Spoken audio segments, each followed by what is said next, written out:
Pessoal, bom dia, tudo bem? Bem-vindos de volta ao segundo dia do DFSMS Academy de 2021. Dando continuidade no dia de hoje, a gente tem mais 3 sessões para vocês. E começando agora, né, essa primeira sessão, falando sobre DSS. Tá? A gente vai dar um overview sobre o que é essa ferramenta que ela faz, como ela deve ser utilizada. Então, é realmente uma abertura, né, uma primeira conversa inicial sobre o DSS. Tá? Antes da gente passar para os meus colegas que eu tenho aqui, eu quero dar um aviso com relação aos prêmios sobre o que aconteceu ontem à tarde, né? Então a gente tinha planejado um quiz onde automaticamente a gente teria um ranking de pessoas.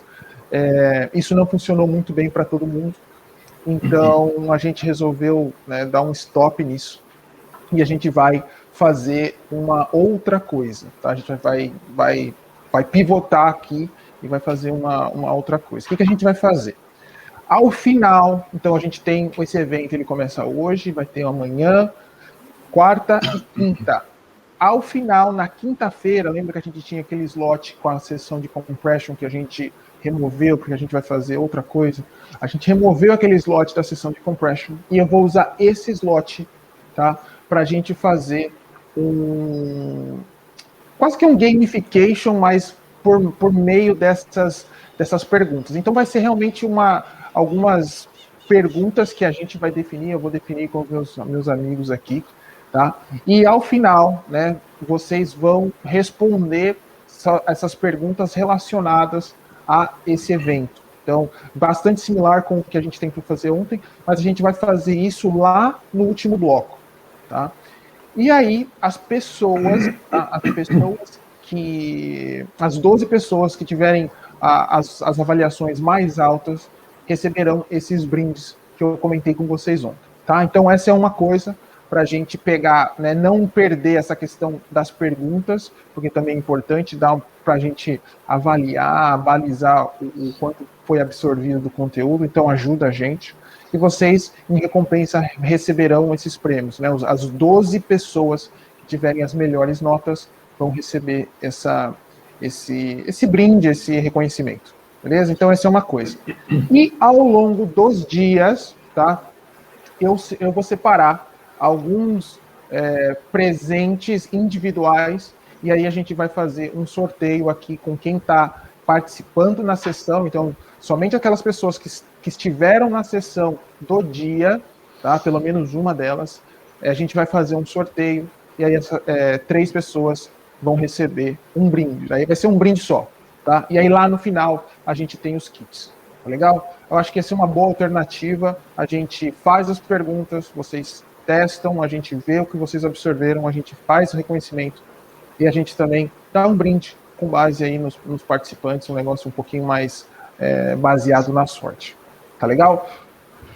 Voltando para o dia de hoje, né, dando continuidade ao evento, a gente está aqui agora para falar sobre DSS.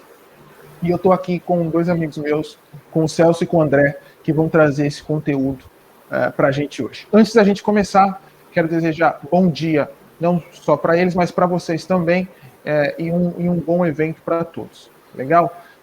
André, bom dia. Celso, bom dia. Tudo bem com vocês? Bom dia, Rafa. Bom dia, pessoal. Bom dia. Muito bom.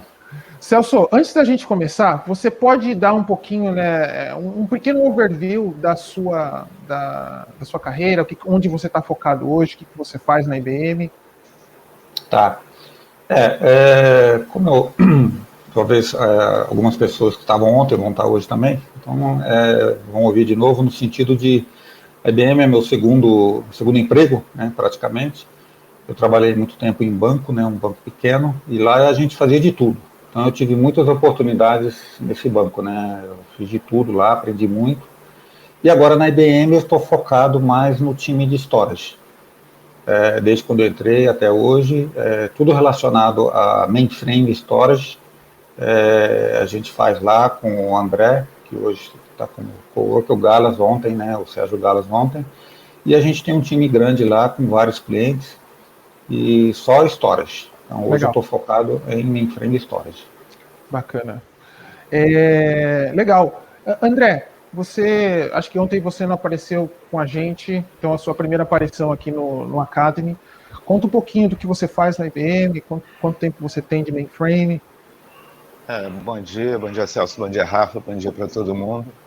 Eu já tenho bastante tempo, comecei lá no antigo Banco Nacional, metade da década de 80, mais ou menos.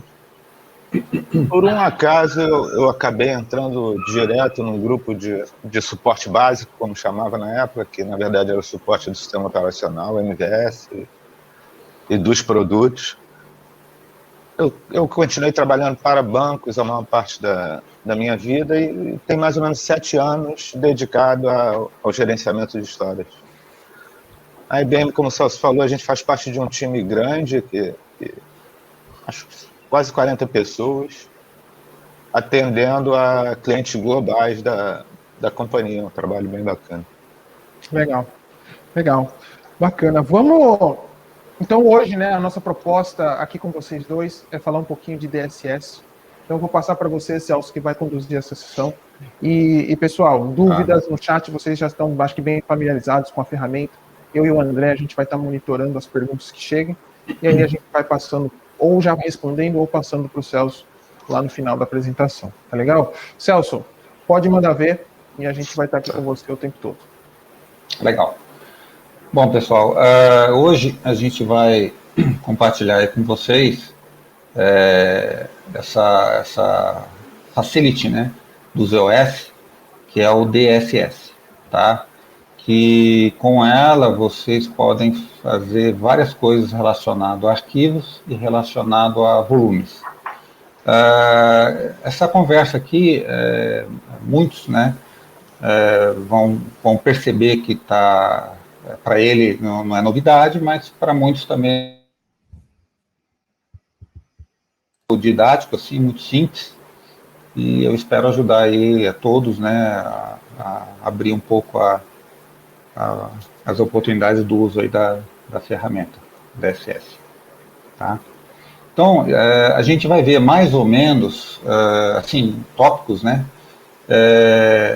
o porquê usar o DSS, as funcionalidades, capacidade deles, a parte de processamento, né, de uso, tanto lógico como físico, os filtros que você pode usar para selecionar dataset, o gerenciamento de espaço, a disponibilidade, né, fazer a gestão disso, né, e, vamos dizer assim, a parte de segurança, de replicação, de você ter sempre uma cópia, garantir, né, uma cópia no dado do cliente, tá? Bom, por que eu uso essa facilidade do ZOS, que é o DSS, tá? Eu tenho aqui, vamos dizer assim, 3 pilares, vamos dizer, tá? Que é o gerenciamento de espaço, a disponibilidade, o gerenciamento de disponibilidade e essa parte de segurança, né? De sempre ter um backup, tá? No gerenciamento de dados, tem vários statements aqui desse utilitário, tá, do DSS, que você pode usar, tanto para espaço, como para disponibilidade e para data moving também, tá? A gente vai falar um pouquinho de cada um deles, tá? Mas adiantando, vamos dizer assim, essas facilidades aqui são muito seguras, tá? Isso é usado aí pelos clientes, pela IBM em si, em processos batch, vamos dizer assim, e você consegue, nesse caso aqui do defrag, você consegue tirar os extents dos espaços livres, do volume, consolidar, vamos dizer assim, os extents de um arquivo, tá? Fazer compress de arquivos particionados, ele aciona o IBCOP, né, que é outro utilitário IBM, tá? Converter discos, vamos dizer assim, não SMS para SMS, O inverso funciona também, mas é meio complicado, porque se você converter um disco SMS para não SMS, você tem riscos dos arquivos nele existentes lá. Então tem que ter um certo cuidado lá. Liberar espaço não utilizado, Synchrovision, Space Release é uma facilidade de hardware, tá? Esses novos discos da IBM é aquele lance, né? A IBM vende, sei lá, 100 terabytes por cliente e o cliente pode usar 250 terabytes, porque todo o espaço é disponibilizado para o cliente não usa 100%, né? Não tem dado físico lá. Então, a gente é um statement, né, que é Space Hell, que você roda semanalmente ou quinzenalmente, aí depende do perfil do cliente, para liberar o espaço. Eu digo isso, por exemplo, se um arquivo é deletado do disco, fisicamente ele não é liberado, até fazer o workaround. Com esse statement aqui, você libera, você força a liberação. Então, sempre tem espaço constante, tá? Isso é muito bom. Isso aqui é uma coisa nova, né? Basicamente é uma coisa nova, o uso de cloud, que a IBM está investindo hoje, pesado, vamos dizer assim, tá? E é uma opção a mais, tá? Bom, a parte de gerenciamento de disponibilidade, você tira a dump, faz a história de arquivo, copy dump que a gente vai falar, e o build de standalone volumes, que é o disco de IPL, por exemplo. Se você perde o sysres, que é o disco de IPL, você consegue dar um IPL nesse disco aqui. Então, esse utilitário, ele cria um disco driver, vamos dizer assim. Para uma emergência, você dá IPL nesse disco e consegue restabelecer o ambiente. Isso é muito bom e é seguro e é bom usar. E a parte de cópia aqui, de cópia de volume, de storage group, né, para garantir a replicação do outro lado, em outro site ou alguma coisa do tipo. Tá? Bom, aqui a gente vai falar um pouco sobre como eu seleciono o meu arquivo e como eu movimento o meu arquivo, tá? Vamos dizer assim. Tá? Eu consigo movimentar toda essa parte de, por exemplo, aqui, flash copy, concorrent copy, clone copy. Isso aqui é o hardware que atua, tá? É muito rápido, tá? Então, se vocês usam esses statements aqui, o hardware que está atuando, tá? Ele não usa, ou usa pouco, vamos dizer assim, a CPU. E ele pode invocar também alguns utilitários IBM, como eu falei lá atrás, o IBCOP, nesse caso aqui ele pode usar o ICK-DSS, que tem 1000 utilidades também, tá? O IDCANS, o Catalog e assim vai. Tá? Internamente, o DSS pode invocar esses utilitários. Legal? Bom, deles, o que eu posso falar aqui? Tá? Então, ele suporta qualquer tipo de arquivos ZOS, tá? Fazer qualquer tipo de coisa, vamos pensar assim. Isso, ele está dividido em statements lógicos ou statements físicos. Lógico é mais voltado para arquivos, tá? Físico está mais voltado para discos, volumes, storage group, tá?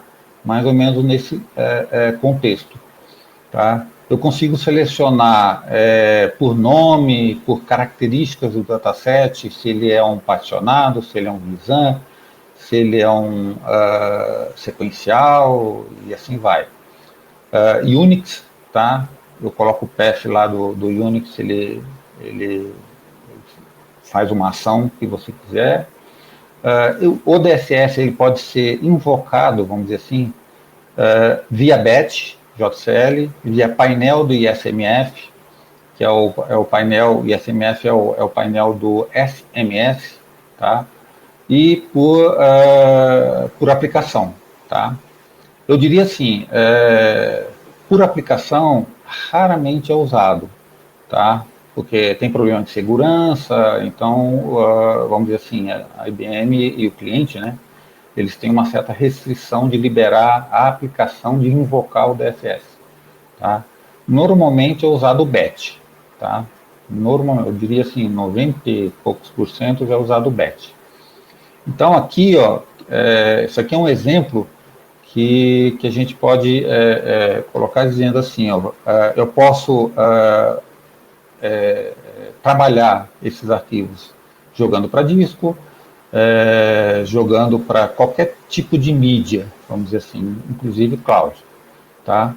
E também por máscaras e características do arquivo, tá? E o space aqui também, por exemplo, eu estou usando, vou fazer uma ação no arquivo, nesse exemplo aqui, ab.***, se ele usar acima de, sei lá, 10 cilindros, aí eu faço uma ação que eu desejo, que eu queira lá, que o cliente queira, tá bom? O que mais? Isso aqui é um desenho de um disco, tá? Só para quem não está muito familiarizado, todo disco IBM, tá? Ele tem uma VTOC, que é isso aqui. O que é VTOC? É o índice de entrada do volume. Então, ele tem mapeado, por exemplo, o arquivo A, ele sabe em que trilha que está o arquivo A, fisicamente. E assim vai, B, C, etc. Então, ele sabe qual o endereço físico que esses arquivos aqui estão. Onde está essa informação? Na VTOC. Tá? E aqui são os arquivos, pode ser não Visan, Visan, Unix, e esse aqui é o espaço free, tá? Que o defrag, ele atua aqui. Então, se, por exemplo, esse espaço free do disco, do volume, ele está muito segmentado, o defrag melhora isso, tá? Aqui são discos IBM, tá? Com formatação 3380, a trilha é menor, 3390, que é 56K, EAV, que é aquele disco grandão, tá? Não EAV, SMS ou não SMS. Então, são pontos a considerar de volume, de disco, tá? E aqui eu tenho o input, que é esse slide aponta para nós. Por exemplo, que tipo de input eu posso ter? Eu posso ter por máscara, então eu pego o primeiro alias, eu pego mais abrangente ainda, isso aqui eu digo arquivo, ou pego ele cheio, tá? Ou eu pego um storage group, tá? Eu dou o nome do storage group, e esse storage group tem N volumes, tá? Então, eu posso, no input para arquivos, para pontos de entrada, vamos dizer assim, que eu estou trabalhando, nessas características que eu estou apontando, que esse slide está apontando. E esse aqui é a saída, tá? Eu posso jogar aquilo que eu estou trabalhando, aquilo que eu selecionei, tá? Para fita ou para cloud, ou para disco também, tá? Que uma outra, eu posso jogar disco para fita, disco para cloud, tá? Aqui a gente vai falar um pouco de processamento lógico e físico. Como eu falei, o lógico, basicamente, ele está voltado para arquivos, tá? Então, qualquer tipo de ação, tudo que você imaginar, a gente fala de lógico processing, que é voltado para arquivo. Físico processing é voltado para volume, tá? Então, também várias ações, tá? E no caso aqui tem ações específicas para volume, tá? Que é o defrag e assim vai, tá? Isso aqui sempre tem exceções, tá, gente? A gente pode manipular tanto a parte lógica, trabalhar como lógico e como físico, mas tem exceções, tá? Se eu abrir o leque aqui das exceções e mostrar, acho que teria um tópico específico para isso, tá? Mas o que eu posso dizer é que tem exceções. O manual fala bastante isso, tá? É um manual muito bom, e aí lá ele identifica e tal. Vamos falar um pouco dos filtros, tá? Esse aqui é os filtros, se eu estou trabalhando com dataset, tá? Qual é a interpretação desse filtro aqui, ó, quando eu coloco isso aqui no meu CISIM? Então, eu vou fazer qualquer ação desse dataset aqui, ó. O que significa o asterisco? É qualquer caractere até 8 posições, tá? Ele vai ser selecionado. Então, por exemplo, eu coloco aqui def, nesse caso aqui, esse aqui e esse aqui, esse aqui não foi selecionado porque ele não tem aqui o segundo qualificador. E esse aqui tem 2 qualificadores.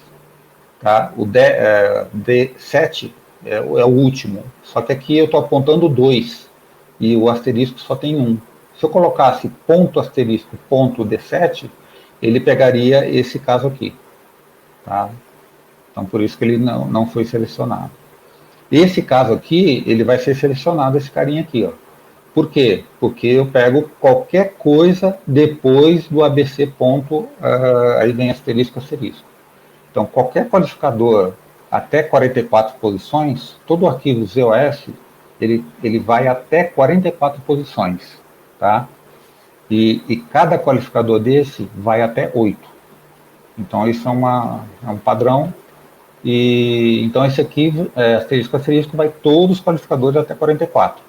Então, esse aqui vai ser selecionado, e esse aqui também vai ser selecionado, porque eu pego tudo que é ABC, tá?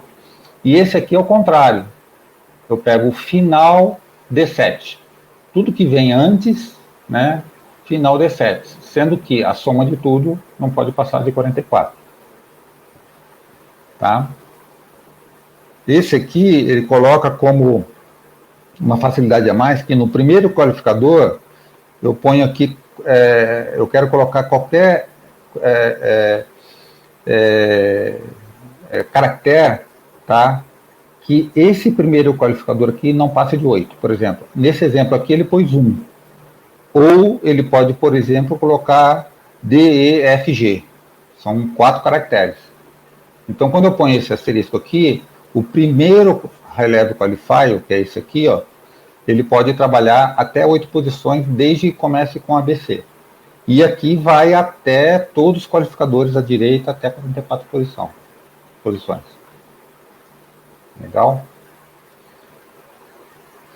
Isso aqui é legal porque é bem posicional. Então, quando eu coloco o percent, é um caractere pontual. Então, é qualquer caractere nessa posição. E também qualquer caractere dessa posição. Tá? Então, aqui são 2 caracteres, tá? Que ele aqui pegou. Nesse exemplo aqui a gente colocou o EF, tá? Ou D1, né? Desculpa, 1, 2, porque ele começa com D e termina com G, tá? Esse aqui, ele já não vai pegar, tá? Porque aqui eu só tenho um caractere, e aqui eu estou pedindo 2, tá? Então, por isso que ele não pegou. Então, são coisas, dependendo do que você quer fazer no teu job de DSS, isso aí ajuda muito. Esses filtros aqui ajudam bastante, para você cercear bem o que você quer fazer, não pegar muita coisa e tal. Tá? Em todos esses filtros aqui, tá, eu tenho um include, certo? Que eu posso especificar o nome completo ou por filtros, tá?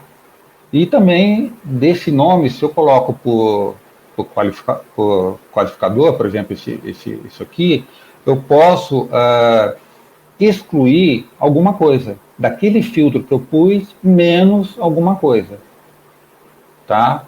E nessa minha seleção, eu coloco by uma característica do meu arquivo. Por exemplo, se ele é de exam, se ele é sequencial, se ele foi usado recentemente, se ele tem um tamanho X, 10 cilindros, por exemplo, e assim vai. Tá? Necessariamente você não precisa usar os 3. Você pode usar só o include ou include e esses 2 aqui. Tá? Esses dois statements aqui são complementares ao include. Tá? Você dá um include menos esse aqui. Você pode dar um include by uma característica que você acha que você quer pesquisar lá ou fazer a sua ação. Tá? Isso aqui é uma coisa interessante que o sysyn do DSS, eu vou mostrar o JCL um pouquinho mais para frente, ele vai até 255 entries, tá? O sysyn, se passar disso, ele dá erro. Como resolver isso? Você cria o sysyn dentro de um particionado. E aí, no sysyn, você chama um DD name, vamos dizer assim, tá? Que é o caso aqui. Aí fica, você pode colocar 500 e assim vai. Se você colocar o sysyn aberto, que a gente fala, ele vai até 255. Se for dentro de um particionado, aí abre o leque, tá? Isso é bem interessante também e é muito usado, por causa da limitação do sysyn aberto, tá? Normalmente, só voltando aqui, normalmente, sysyn aberto, quando você coloca em jobs de schedule,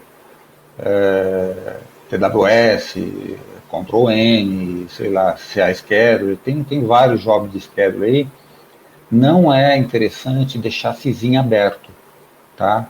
Normalmente, por causa de manutenção, por causa de segurança e etc e tal. Sempre é bom deixar dentro de um particionado sysyn, que daí você filtra por HackF, filtra por Top Secret, o software de segurança que o cliente tem lá, tá? Para vocês trabalharem. Então, normalmente usa-se particionado mesmo, tá? É difícil usar. Não, se for o seu jobinho que você está fazendo no momento, tudo bem, mas se for um job cíclico que roda no ambiente do cliente, DET, né? Todo dia ou toda semana, aquele mesmo job, é interessante colocar no particionado, tá? Então, esse aqui é um exemplo, tá? Aqui eu estou fazendo um dump de um arquivo, sendo que o primeiro qualificador chama DSS data qualquer coisa, até 44 posição. Sendo que esse arquivo aqui, DSS data qualquer coisa, tá? Que seja PDS, tá? E que ele sofreu mudanças, sofreu updates, vamos dizer assim, tá? Aí ele faz um dump. Se o bit de mudança lá, tá? Tá ligado, vamos dizer assim, que a gente fala, tá? Yes, ele vai lá e tira outro dump. Tá bom? Então, esses filtros aqui, esses by, pode ser por todos esses statements aqui, ó. Por alocação, se está catalogado, por data de criação, a data class do SMS, que a gente falou ontem, né? O Sérgio falou ontem, eu ajudei o Sérgio lá, é a construct do SMS, se ele foi mudado, o disorder, se ele é um particionado, um sequencial, a data de expiração, a manage class, tem vários, store class, tem vários filtros que você pode, data de referência, você pode colocar. E também esses qualificador aqui, no caso aqui ele está usando EQ, tá? Você pode usar esse caractere aqui, ó, igual, tá? Então, tanto esse como esse pode ser usado no sysyn aqui, ó, tá? É difícil o pessoal usar esses caracteres aqui, tá? Normalmente fica legal fazer isso aqui, ó, tá? Sei lá, fica mais... É questão de gosto pessoal, tá? O que mais? Aqui eles estão trabalhando, é um exemplo que estão trabalhando por volume, tá? Por dataset dentro de uma quantidade de volumes, tá? Nesse caso aqui, eu pego esse dataset, né, com todos os qualificadores que vem aqui à direita, que ele esteja nesses volumes aqui, ó. Então, vol1, vol2 e etc, tá? Ou que pegue esse arquivo aqui e esteja nesse storage group aqui, ó, tá? Então, esse storage group aqui pode ter um volume, como pode ter 1000 volumes, tá? Então, ele vai trabalhar com esse filtro aqui, DSS data, ponto qualquer coisa, tá? Nesse contexto aqui, tá? Ou pega sem referência nenhuma, tá? No sentido de onde ele está, volume, storage group, ele vai por catálogo. Então, ele pega todos esses arquivos aqui que tiver catalogado, em todos os discos, em todos os storage groups. Aqui a seleção seria muito mais abrangente, tá? Por isso que esse utilitário DSS, dependendo do que você quer, dependendo da necessidade do cliente, você consegue filtrar um pouco mais. Você não precisa abrir o leque, vamos dizer assim, e gastar a CPU do cliente, ou o job batch, se você colocar assim, ele vai demorar 5 minutos, um exemplo. Nesse contexto aqui, ele vai demorar muito menos, porque aqui eu estou selecionando onde que esse dataset está, tá? Esse qualifier aqui está. Então, ele vai tende a demorar muito menos, com certeza, tá? Isso aqui é invocando o DSS, tá? A gente pode usar o painel do ISMF, é pouco usado, tá? Assim, normalmente nessas opções aqui, o que é mais usado é esse aqui, tá? Por aplicação, tem um lance de segurança, que, assim, o cliente é muito difícil liberar, mas dependendo da necessidade, dá para fazer. O importante saber é que dá para fazer. Se é seguro ou não, aí tem que ver a decisão em conjunto com o cliente, tá? Mais ou menos por aí. Isso aqui é um JCL básico, tá? Que está exemplificando aqui. O DSS é muito simples de usar. Aqui vai o job name, esse aqui é o nome do programa, tá? Que é o ADR DSSU, sysout, as mensagens para onde vai, e o sysin. O sysin, ele tem uma regrinha, tá?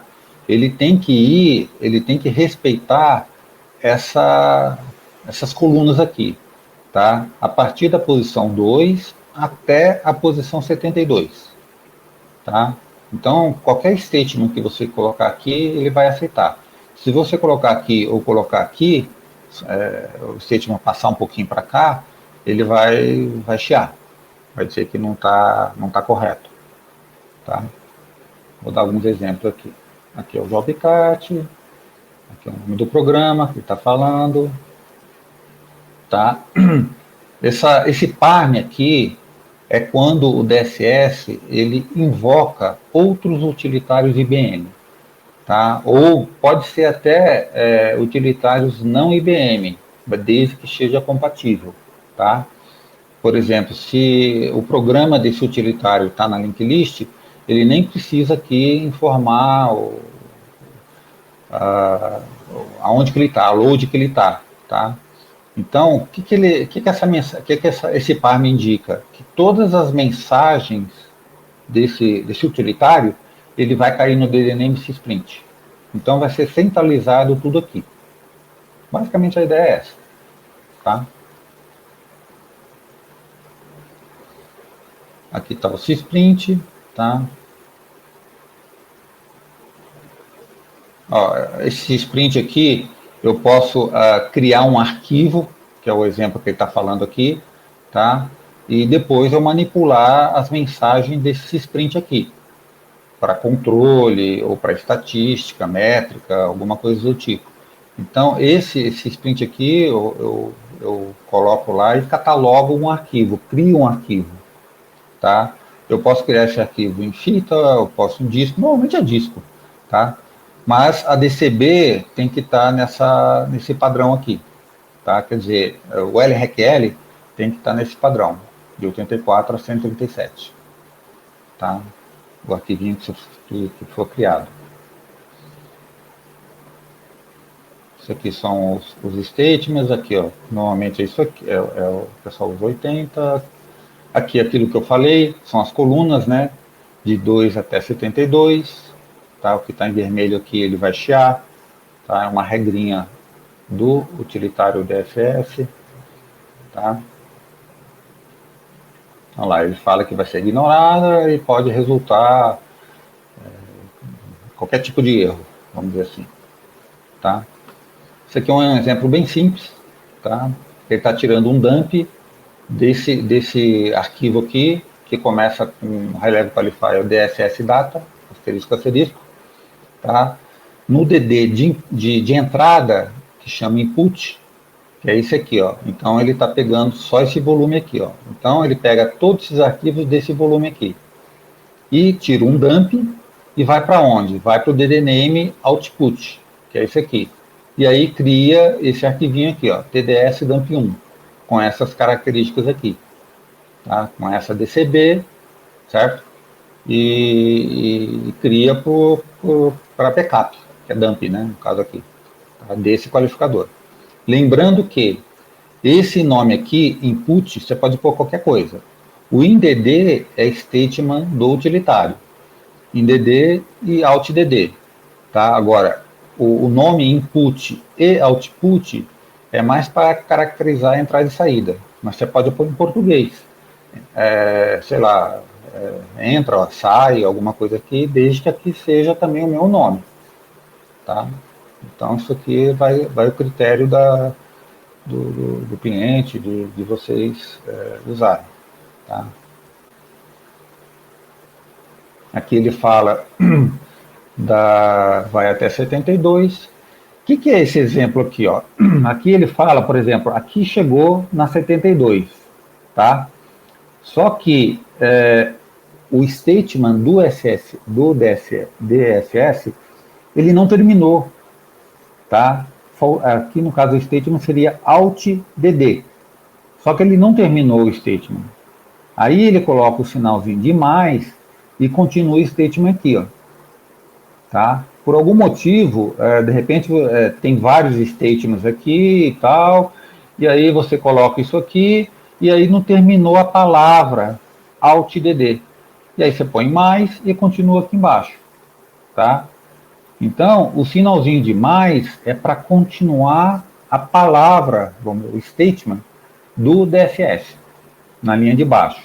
O menos é para continuar os statements desse VIM, tá? Então eu coloco lá dump, dataset, esse dataset, tracinho, na linha de baixo. Em DD, que é esse aqui, e assim vai. OutDD, output, assim vai, tá? Então essa é a diferença que esse slide está mostrando do tracinho e do sinalzinho de mais. O sinalzinho de mais é para você juntar palavras, né, statements do utilitário, tá? E o menos é para continuar ali de baixo o cisinho do utilitário. Olha lá, comando de continuação e até a continuação do statement lá, da palavra dele. OutDD, no caso. Bom, isso aqui é a parte de gerenciamento de espaço, né? E aqui é o defrag. O que é o defrag? É você tira os extents do espaço livre, tá? O que é assim? Eu vou dar um exemplo bem básico, tá? E o defrag ele é muito utilizado se o ambiente, por exemplo, tem arquivos muito pequenininhos, ou às vezes ele tem a área primária grande e vai lá, segmenta e cria muita área secundária. Então o disco parece um queijo suíço, tá? Os buraquinhos são espaço livre. Então o que faz o defrag? Ele pega esse buraquinho e junta tudo. Então fica um espaço contínuo, livre. Digo isso por quê? Porque as novas alocações para novos arquivos, existe uma regra de alocação. Por exemplo, se a área primária eu coloco lá 100, tá? Ele vai quebrar isso até 5 extents. Se o disco não tiver esses extents, tá? Aí a coisa o job vai abendar, dizendo que não tem espaço. E você vai ver no disco lá, ele tem espaço. só que ele está muito segmentado. A área, o espaço livre dele está muito segmentado. Ele não consegue colocar 100 cilindros, por exemplo. Então, o defrag vai fazer isso. Ele vai juntar o espaço livre, esse queijo suíço, vamos dizer assim, esses buraquinhos, e fica um buracão, tá? E aí fica a probabilidade de ter a bend, tá? Por falta de espaço, vamos dizer assim, diminui muito. Tende a zero, né? Vamos dizer assim. Então, o defrag ele é bem confiável, tá? A gente usava muito cliente usa. Esse aqui é para consolidar extents de um determinado arquivo. Por exemplo, você vai lá, você vê um determinado arquivo, tá? Nesse volume aqui, ele está com, sei lá, 12 extents. Você consolida ele tende a 1. Se esse disco aqui permitir, ele vai tender a 1, tá? Então, isso é muito bom, porque você libera por exemplo, se esses extents desse disco aqui, ele está pulverizando o disco, você coloca num só, por exemplo, se der para colocar num só, ele fica num e o resto vai ficar queijo suíço. E aí depois você roda um defrag e vai ficar uma área livre contínua, vamos dizer assim. E aí a possibilidade de ter a bend, de ter problema de espaço, vai ser bem menor, tende a zero. Tá? Aqui ele fala do input. Esse statement aqui é um statement que eu falei lá no comecinho, que são aquelas facilidades de hardware. Tá? Que para esse caso aqui, ele invoca o hardware para fazer a ação. Muito utilizado também. Tá? Então, ele tende a consumir menos CPU. Tá? Porque o maior gasto que o cliente tem junto ao IBM são ciclos de CPU. Tá? O cliente paga para isso. Então, quanto mais ele usa CPU, mais ele vai pagar para a IBM. Então, ele fica pedindo muito para a IBM para resolver isso. Aí a IBM começa a passar, a melhorar todos os utilitários da IBM e usar essa facilidade. Para ele, se ele quiser, ele vai lá, usa e o hardware toma essa ação. Tá? De qualquer maneira, o cliente está pagando. Ou o CPU ou o hardware está pagando. Tá? Mas tende a pagar menos, vamos dizer assim.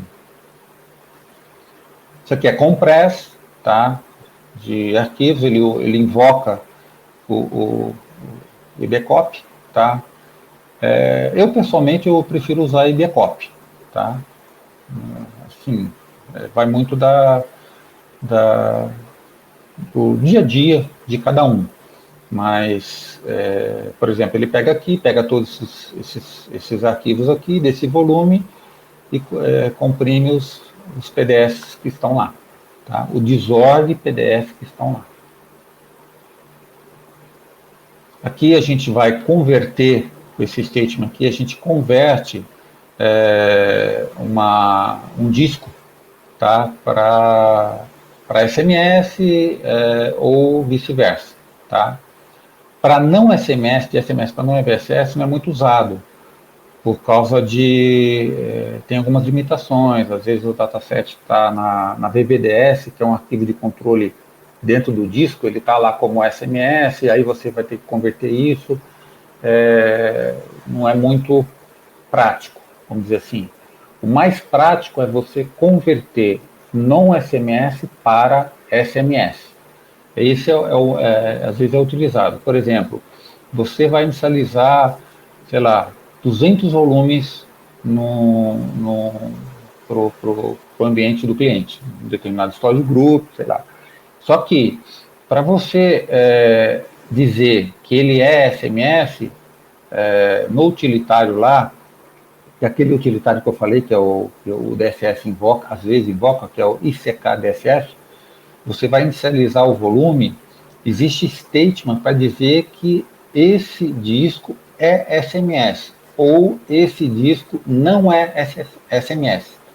Então, por exemplo, se você vai inicializar 200 volumes, 2 volumes você esquece, ou por algum motivo você errou lá, não colocou esse statement, tá?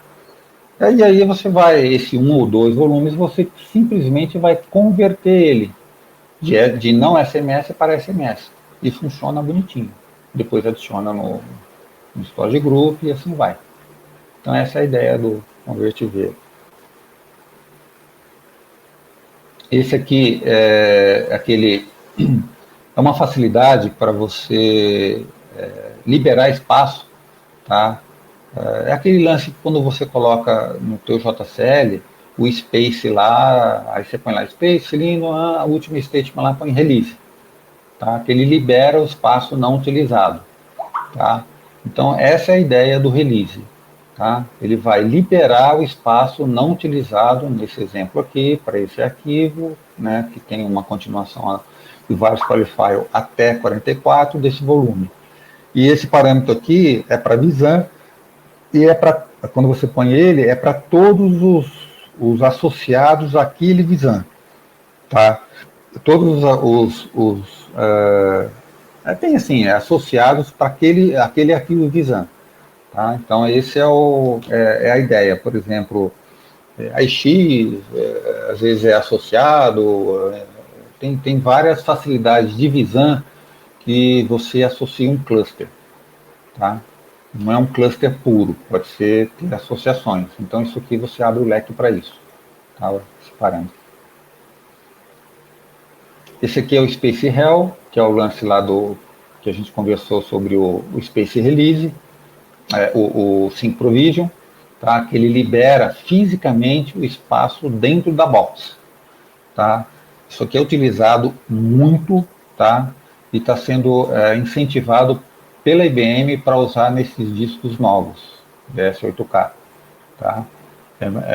A gente tem cliente no time aqui que usa bastante, tá? Só que tem que prover um job batch para rodar semanalmente ou quinzenalmente e tal, com esses statements aqui para todos os volumes do ambiente.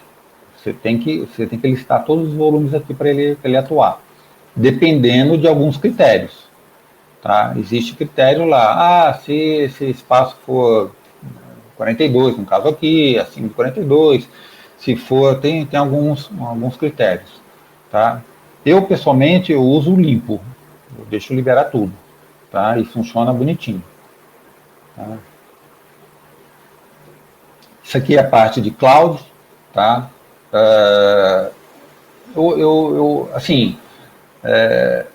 A gente usa pouco, porque o cliente ainda, a gente percebe algumas restrições para jogar os arquivos, né, em cloud, tá? O cliente ainda não está muito, alguns clientes que têm o site próprio, eles não estão muito confortáveis de tirar o dado dele e jogar para fora, vamos dizer assim. Mas é uma facilidade nova, tá? Eu usei uma vez, eu vou falar que isso aqui não é uma prática constante, tá? Pelo menos no meu dia a dia, né? Não sei se algum de vocês já tem cliente que usa direto, mas no meu dia a dia a gente não usa muito, mas para você ter isso, você tem todo um setup de ZOS, tá? Você tem que customizar o ZOS para isso, para os objetos de cloud, você tem que parametrizar o ZOS para aceitar o cloud, tá? Mas dá para fazer, é uma facilidade, tá? Isso aqui é a parte de disponibilidade, tá? Eu tenho aqui, para esse exemplo aqui, eu posso fazer cópias, né, por volume inteiro, por trilha, isso aqui é pouco usado, tá? Normalmente tiro o volume inteiro, por dataset ou por arquivos de Unix, tá? Para esse exemplo aqui, ele está tirando o dump, né, do nosso arquivinho aqui, DSS data qualquer coisa, tá? E está jogando para esse arquivo de saída aqui, tá? E aí ele pode restaurar, tá? quando você restaura, põe asterisco, asterisco, ele restaura todos os arquivos que foram backupeados, que está nesse arquivo de entrada, nesse arquivinho de entrada do INDD, vamos dizer assim, que aqui está o inverso, aqui é o output, tá? E aqui ele faz um rename dos arquivos, tá? E aqui você coloca, por exemplo, aqui ele está como DSS Data. Você pode colocar, sei lá, IBM Data. Então você põe IBM Data, ele vai renomear todos os arquivos que ele backupeou aqui. E funciona muito bem, tá? Para que o pessoal usa muito isso aqui? Para copiar, para clonar arquivos, lote de arquivos com outro qualifier. Então eles usam bastante isso, principalmente o pessoal de aplicação, tá? Eles pedem isso. Esse aqui é uma outra facilidade para você limpar, vamos dizer assim, um determinado arquivo, um determinado storage group, se você colocar statement aqui, e assim vai. Qual que é a ideia disso aqui? Ele faz um dumping, tá, para um DDName de saída, sendo que o DDName de saída é dummy, não é nada, tá? E aí, qual é o critério, tá? Para arquivinhos pequenos. Quer dizer, para arquivinhos, essa aqui é data de referência, para arquivinhos que foram poucos referenciados, vamos dizer assim. O que ele faz? Ele simplesmente deleta. Ele finge que tira dump, aí no final ele vai lá e deleta tudo. Os arquivos, né? Esses arquivos aqui. Isso aqui é uma maneira, né, de você limpar um storage group, limpar um qualifier. De repente, esse qualifier aqui tem 1000 arquivos disso aqui. Quero dar uma limpada nisso. Em vez de você ficar aí na mão, você tem critérios que você pode colocar lá e vai lá, simplesmente ele deleta. Tá? Isso aqui é muito usado também. Tá? Isso aqui é muito legal, que você usa esse parm aqui no DSS, que, vamos dizer assim, ele finge que está executando e mostra todas as mensagens, as validações dessa execução, só que ele não executa efetivamente. Então, o que ele está fazendo aqui? Ele está fazendo um restore, tá, de todos os arquivos que está nesse dataset de entrada aqui. Então, ele pega todos os arquivos. O que ele vai fazer aqui? Ó, tá? Isso aí é um truque, vamos dizer assim, só para listar. Tá? Às vezes você tem um arquivo de backup, que é esse nome aqui. Você não sabe o que tem dentro desse arquivo aqui. Quais são os files que estão dentro desse arquivo backup. Aí você roda com type run igual no run, tá? E ele vai listar nessa sysout aqui todos os arquivos que estão lá. E aí você pode fazer uma ação naqueles arquivos lá. Você pode especificar, não, eu quero restaurar um só, aí você põe ele aqui, ou põe para o qualificador, e aí você vai ter que tirar isso aqui, né? Tira isso aqui para ele poder executar. Tá? Isso aqui é uma outra facilidade do utilitário muito utilizada também. Tá? Principalmente para você descobrir a lista de arquivos que está no backup. Tá? Ele não executa, só lista o arquivo. Muito legal também. Tá? Isso aqui é aquela parte de disco ipelável, vamos dizer assim, que, vamos dizer assim, isso aqui é uma coisa obrigatória, tá? Normalmente, o pessoal de time de MVS que faz storage, disponibiliza o disco para eles, e eles rodam esse standalone service aqui, tá?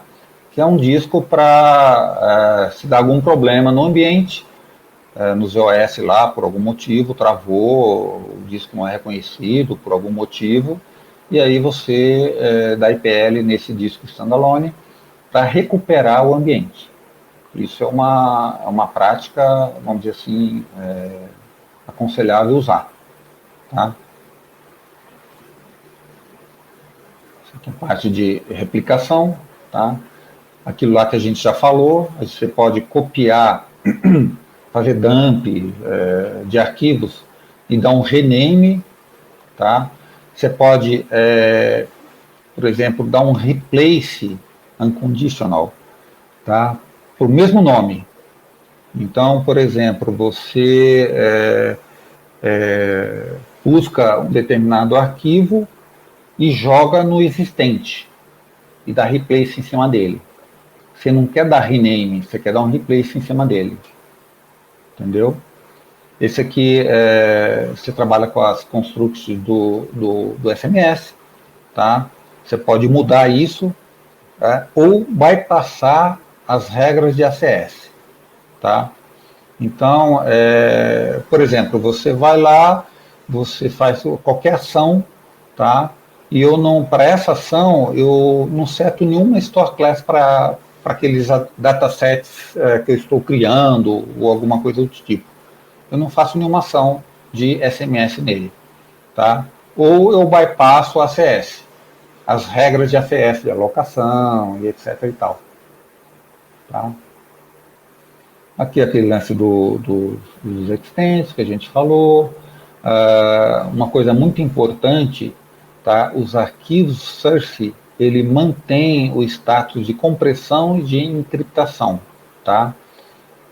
Hoje a IBM está vendendo muito, acho que vai falar numa sala aí durante a semana, sobre Pervasive Encryption. Quem tiver chance de assistir, assistam, que é muito bom, tá? A IBM vende isso, tá? Essa encriptação de files e também encriptação de box, da própria box, tá?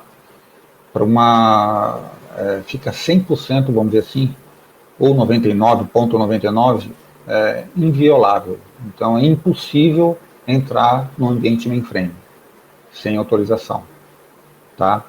Eu diria assim, a maioria dos clientes estão usando isso, usando essas facilidades de encriptação, de pervasive, de encriptação de DAG, etc e tal. Essa vai ser a tendência, tá? Não é difícil, tá? Usar o pervasive pela data class do SMS, e a parte de encriptação de box física tem todo um setup quando você formata uma box, tá? Para criar lá a encriptação daquela box específica, tá? Hoje, a gente atende clientes lá que a maioria deles, eles usam encriptação da box, tá? E os que não usam estão fazendo projetos para usar. Então, essa é a ideia, e a IBM está vendendo isso fortemente. Vendendo não, na realidade incentivando, acho que é a palavra certa, né?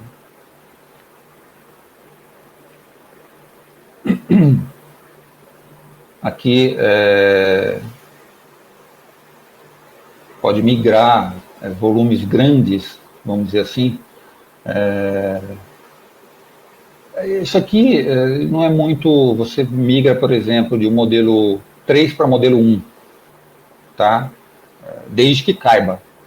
Porém,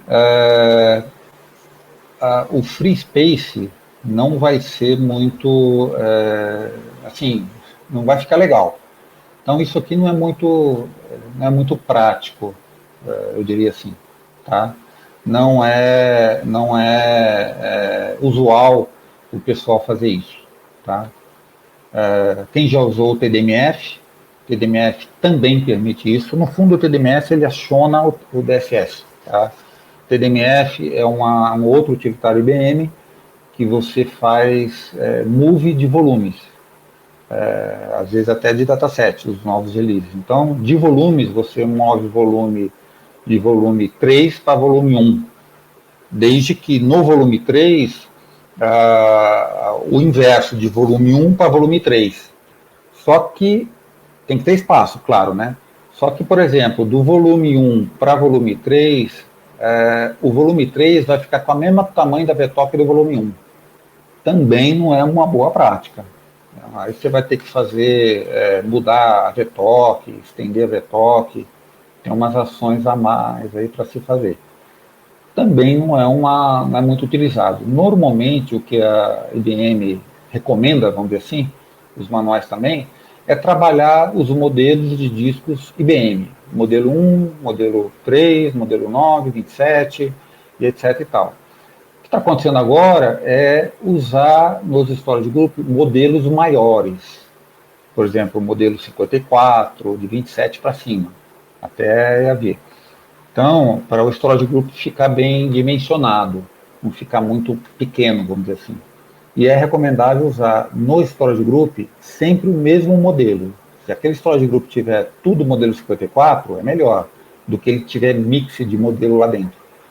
Senão, acho que o André vai comentar depois, numa outra sessão, o HSM ele privilegia alguns modelos aí, tá? Então, isso não é uma boa prática. Sempre é bom deixar sempre o mesmo modelo. Então, o que eu quero dizer com tudo isso?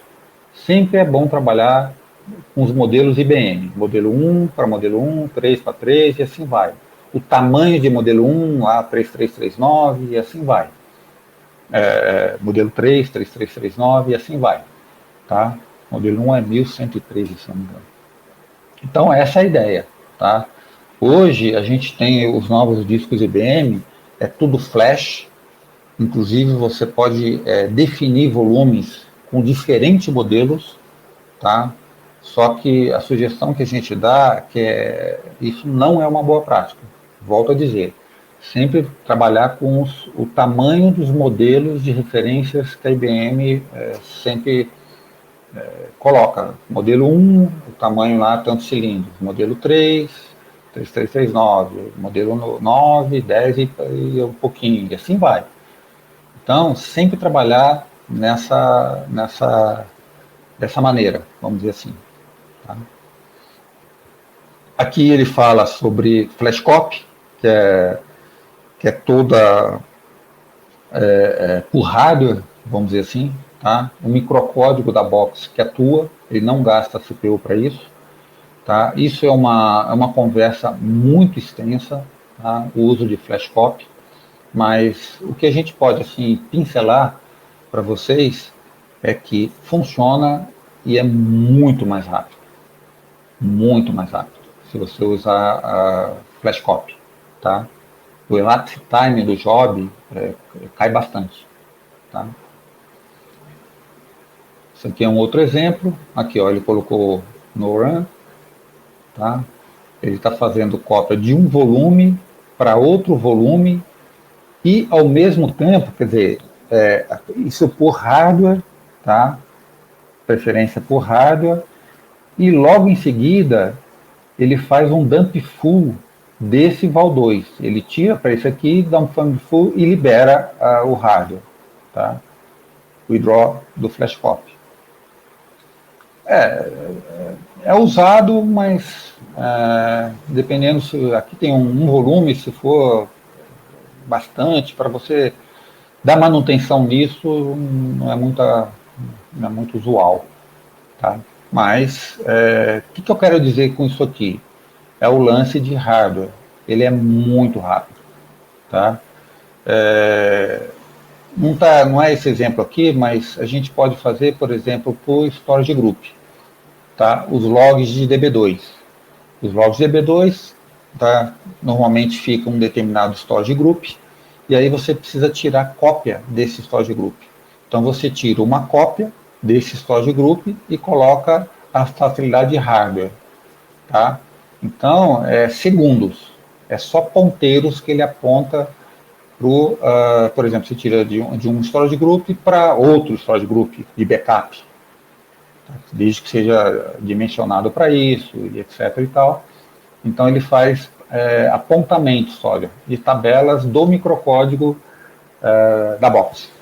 Então, é muito rápido, tá? E o pessoal usa muito para DB2, para logs de MS e assim vai. Tirar cópias disso. Tá? Porque a indisponibilidade ele tem que ser a zero. Tá? Por exemplo, para você tirar cópia de um log DB2, eventualmente você tem que tirar o DB2 naquele instante e colocar de novo, para a coisa ficar íntegra. Então, a coisa tem que ser rápido. Então, por isso que essa facilidade de hardware, você tira o DB2, tira a cópia e coloca o DB2. Ativa o DB2 de novo. Então, é muito rápido. Bom, gente, eu só quis, assim, pincelar, vamos dizer assim, eu acho que despertar a curiosidade de todos vocês, tá, para o uso do DSS, tá? Isso aqui são alguns manuais, tá, muito bons, tá? Lá tem muito mais detalhe. Eu acho que se eu despertei a curiosidade do uso do DSS, acho que eu ficaria contente para vocês usarem, ou usar mais, né? Para quem já está usando, de repente desperta a curiosidade para usar novos statements e assim vai, tá? Então é um utilitário muito bom e os clientes estão usando bastante junto com a gente aí. Tá bom? Bacana, Celso. Obrigado pela apresentação. A gente teve perguntas ao longo do conteúdo e algumas delas o André, nosso amigo, veio já respondendo. A gente já passou um pouquinho do tempo, mas eu vou deixar, tá? Um espaço para uma pergunta, tá? E as que a gente não responder aqui, pessoal, a gente vai mandar para vocês, tá? Para todo mundo por e-mail. Legal? Teve algumas perguntas relacionadas à parte de Team Provisioning, que eu acho bacana a gente mencionar aqui na gravação.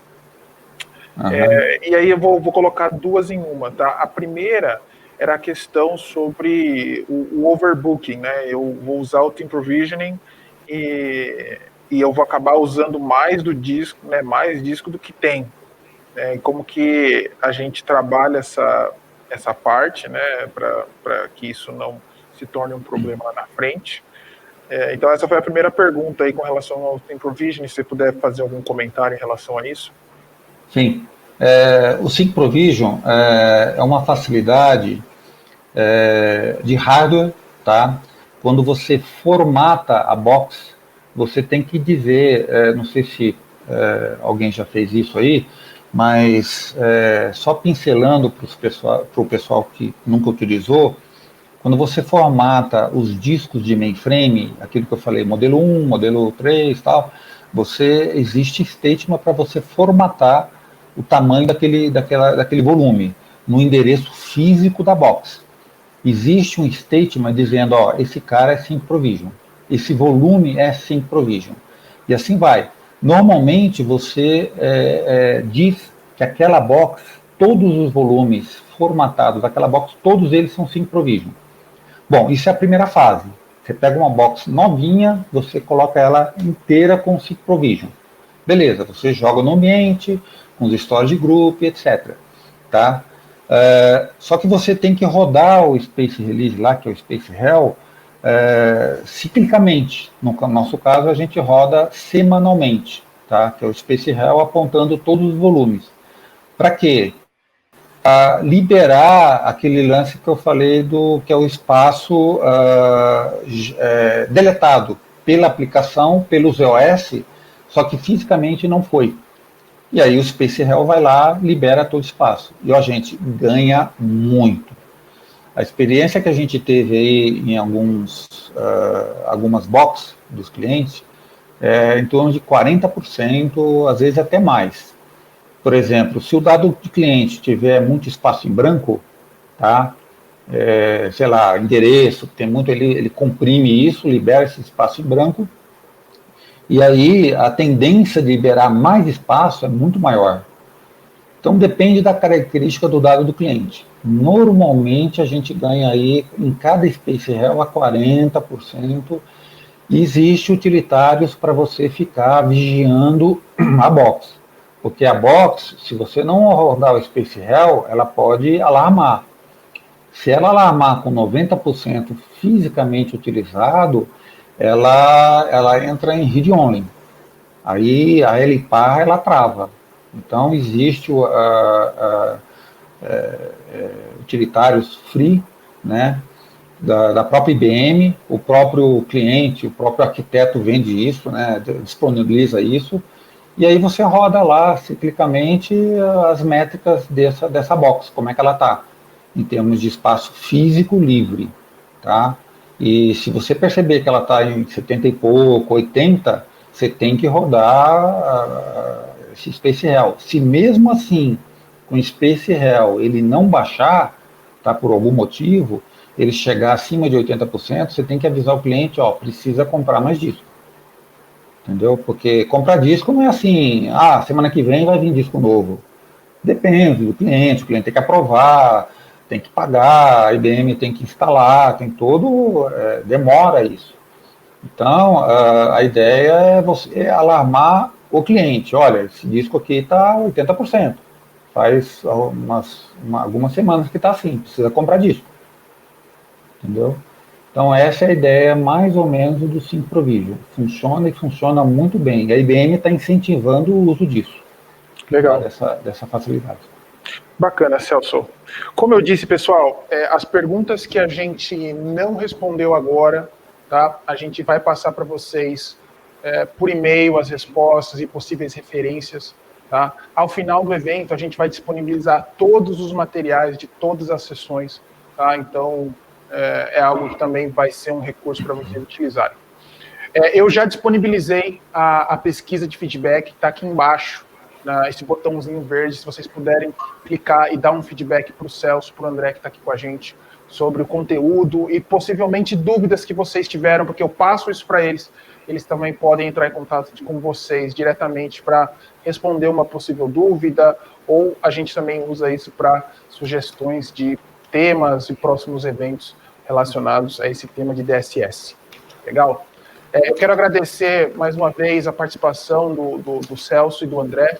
Pessoal, obrigado. Ótimo, uma ótima apresentação, um conteúdo bastante valioso. Obrigado. Tá? Legal, Rafa. Obrigado aí. E espero ter despertado a atenção a curiosidade de todos aí que participaram do DSS. Obrigado aí, pessoal. Legal. Sem dúvida, e a gente está, né, como a gente falou no primeiro dia, isso daqui é o pano de fundo, né, é apresentar umas ferramentas para que a gente possa construir em cima dessa base. Né, então a gente vai ter oportunidades aí ao longo do tempo de continuar falando sobre o assunto. Pessoal, o botão de feedback continua aqui, mas eu vou aproveitar para encerrar a sessão agora. A gente vai para a próxima sala, é a sala 6, né, vamos para a sala 6, onde a gente vai falar um pouquinho de um outro utilitário, o HSM, com meu amigo André, que está aqui, tá bom? A gente se vê em 5 minutinhos, legal? Até daqui a pouco. Valeu, André, valeu, Celso, valeu, pessoal. Beleza, obrigado, pessoal, bom dia. Obrigado, Rafa, obrigado a todo mundo.